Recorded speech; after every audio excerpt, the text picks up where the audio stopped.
sabi ko, Hey guys, kaya po tayo. Arin cellphone natin iniwanan. Mamaya Ay, hinahanap. Naiwan daw doon sa inuman. Kaya naladala ko. May tumawag naman. Hindi ako lasing, hindi. Pinipindot ko.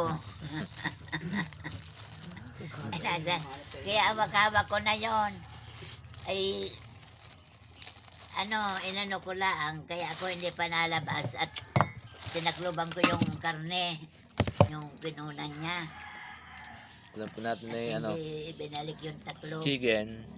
Saka po pasit canton. Kala ko kung sino natawag. Hindi ko makuha ang pindot.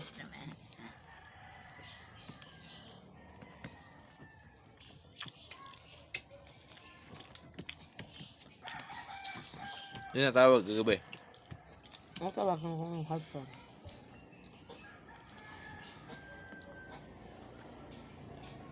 Kung ganda rin baga kahapon, kaya nakapunta kayo ng kahapon. Oo nga. Na?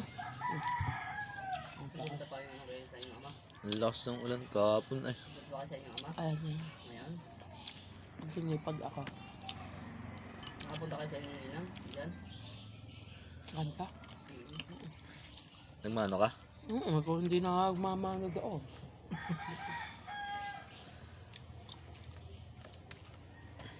Nakailang punta na ako doon. Ano na ata na nakatumpas na ata yun. Hindi na makalakas. Hindi ko makakalakad. Pagka nakapaano naman. Maliit na nga isang pae. Maliit na. Napan? Napan ba? Nadula. Parang kagaya ng pagpapagod. Ayun, gayon. Hanggang Kaya sa nga si, manghihina na yun. like, yung binabasketball si mama eh. Tigas naman ang ulo niyan ay. Pagka magpapaano to, sasabi ni PJ siya na. Galit pa kay PJ. Pag si PJ na pag nyo, pakain ng baboy. Ito na nagpakain kahapon. Kaya ang dulos to ng Kaya ano. lang ang binaba niya dalawa. Sabi ko, hindi ko na pinaubos. Sabi ko, magdadagdagan na lang yan.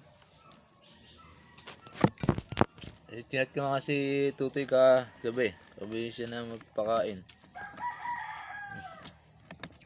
Dahil nasa trono ang ama. Ano? Na,